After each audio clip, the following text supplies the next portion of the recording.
Selamat pagi Bapak dosen dan rekan-rekan mahasiswa. Kembali lagi bertemu pada mata kuliah studi kelayakan bisnis dengan dosen pengampu Bapak Iketut Sunarwijaya SEMSI. Di sini kami dari kelompok 5 akan mempresentasikan materi mengenai aspek teknis dan produksi. Sebelumnya, izinkan kami memperkenalkan diri terlebih dahulu. Adapun anggota dari kelompok 5, yang pertama, Lohgede Mirasanisca Adi Suputra, absen 11. Yang kedua, Iwayan Udi Prayoga, absen 13. Dan yang ketiga, Kadek Gengga Santi Dewi, absen 26. Adapun pokok pembahasan yang akan kami bahas pada pertemuan kali ini. Yang pertama, aspek-aspek teknis dan produksi. Dan yang kedua, pentingnya penentuan lokasi dan layout. Baik, di sini saya akan menjelaskan mengenai aspek-aspek teknis dan produksi. Aspek teknis atau operasi juga dikenal sebagai aspek produksi. Penilaian kelayakan terhadap aspek ini sangat penting dilakukan sebelum perusahaan dijalankan. Hal-hal yang perlu diperhatikan dalam aspek ini adalah masalah penentuan lokasi, tata letak atau layout, penyusunan peralatan pabrik, dan proses produksinya termasuk pemilihan teknologi. Jadi, analisis dari aspek operasi adalah untuk menilai kesiapan perusahaan dalam menjalankan usahanya dengan menilai ketepatan lokasi, luas produksi, dan layout, serta kesiagaan mesin-mesin yang akan digunakan. Tujuan aspek teknis. Secara umum ada beberapa hal yang hendak dicapai dalam penilaian aspek teknis atau operasi, yaitu yang pertama, agar perusahaan dapat menentukan lokasi yang tepat. Yang kedua, agar perusahaan dapat menentukan layout yang sesuai dengan proses produksi yang dipilih. Yang ketiga, agar perusahaan bisa menentukan teknologi yang tepat dalam menjalankan produksinya. Yang keempat, agar perusahaan bisa menentukan metode persediaan yang paling baik untuk dijalankan. Dan yang kelima, agar perusahaan dapat menentukan kualitas tenaga kerja yang dibutuhkan saat ini dan yang masa akan mendatang. Selanjutnya, aspek produksi. Schroeder memberikan penekanan terhadap definisi kegiatan produksi dan operasi pada 3 hal, yaitu yang pertama, pengelolaan fungsi organisasi dalam menghasilkan barang dan jasa.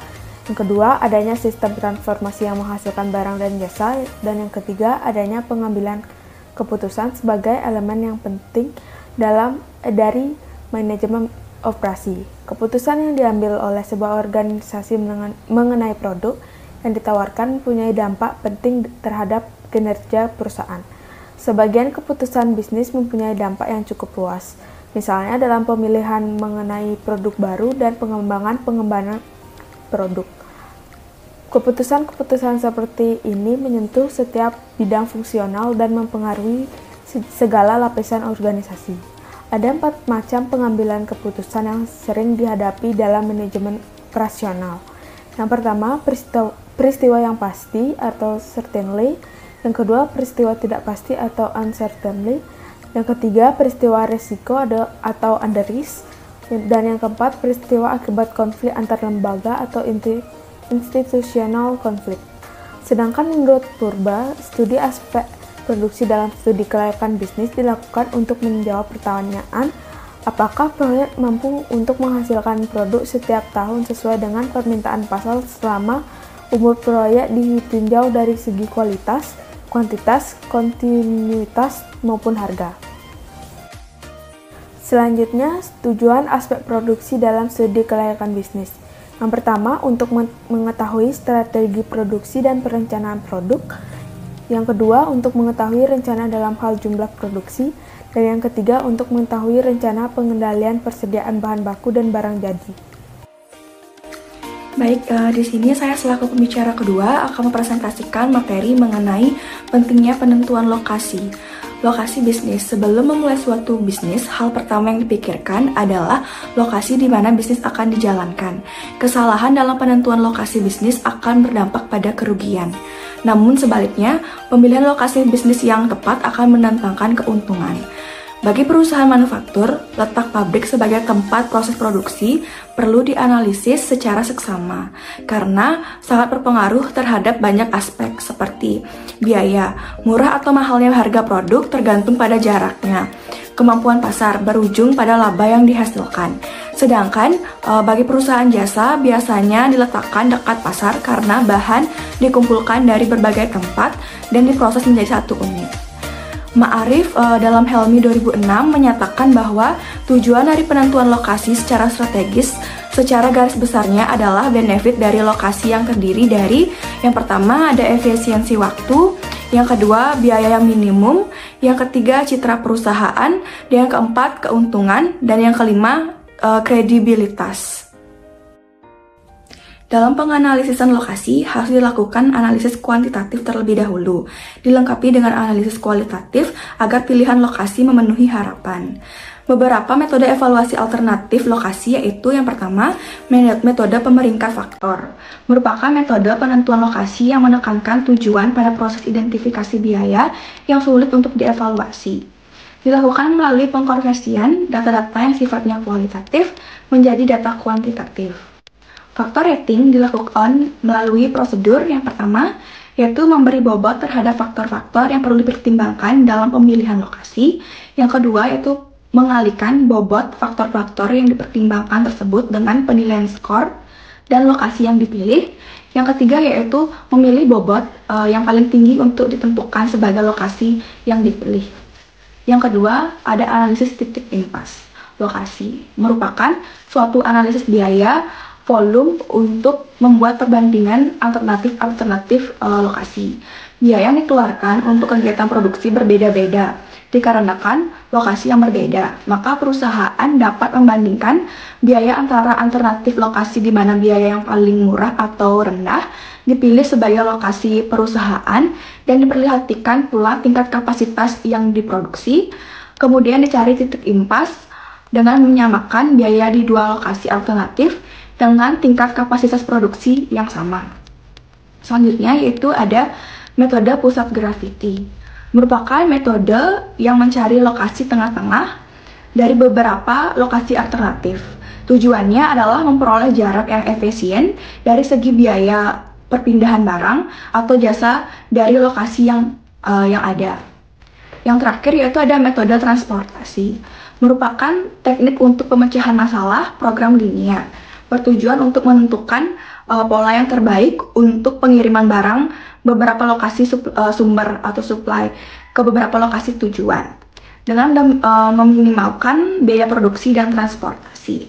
Baik, sekian presentasi dari saya. Untuk waktu saya kembalikan kepada moderator. Terima kasih. Baik, di sini saya akan melanjutkan materi mengenai tata letak atau layout. Perencanaan layout perlu dilakukan untuk menjamin kelancaran proses produksi. Bagi perusahaan manufaktur, perencanaan layout pabrik ini perlu diperhatikan untuk meningkatkan efektivitas dan efisiensi kegiatan produksi. Hal tersebut berkaitan dengan penyusunan fasilitas pabrik seperti mesin-mesin, alat kantor, alat-alat pengangkut tempat penyimpanan barang jadi maupun barang baku, tempat makan beserta dapurnya, restroom, dan showroom. Dalam hal ini, zoning perlu dilakukan. Zoning merupakan pembagian lahan-lahan yang ada ke dalam zone-zone untuk berbagai keperluan kegiatan produksi.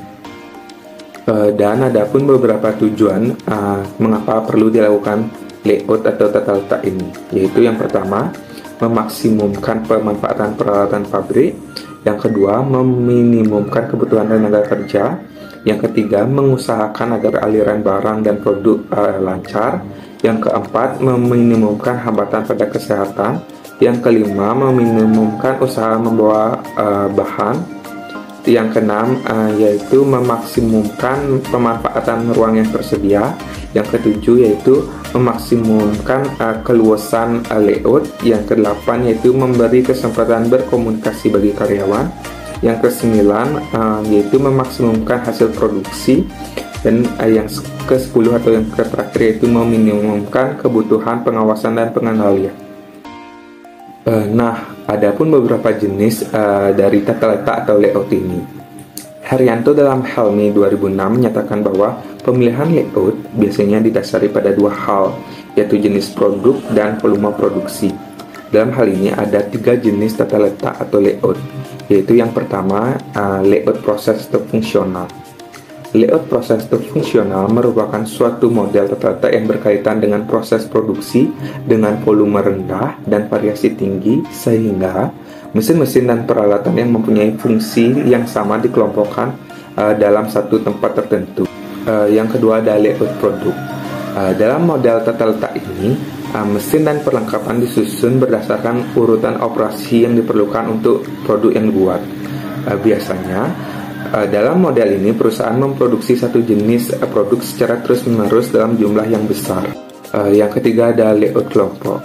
Pada model tata letak atau layout kelompok ini dibuat pemisahan daerah atau tempat serta kelompok mesin yang membuat serangkaian komponen yang memerlukan pemrosesan yang sama. Setiap komponen diselesaikan di tempat tersebut. Layout kelompok dibagi menjadi lini produksi atau tempat yang membuat komponen, dan lini perakitan atau peletakan komponen yang dipabrikasi pada sebulan stasiun kerja. Baik, sekian pemaparan materi yang dapat saya sampaikan. Untuk waktu dan tempat saya serahkan kepada moderator. Terima kasih. Sekian presentasi dari kelompok kami. Kami mohon maaf apabila terjadi kesalahan. Terima kasih.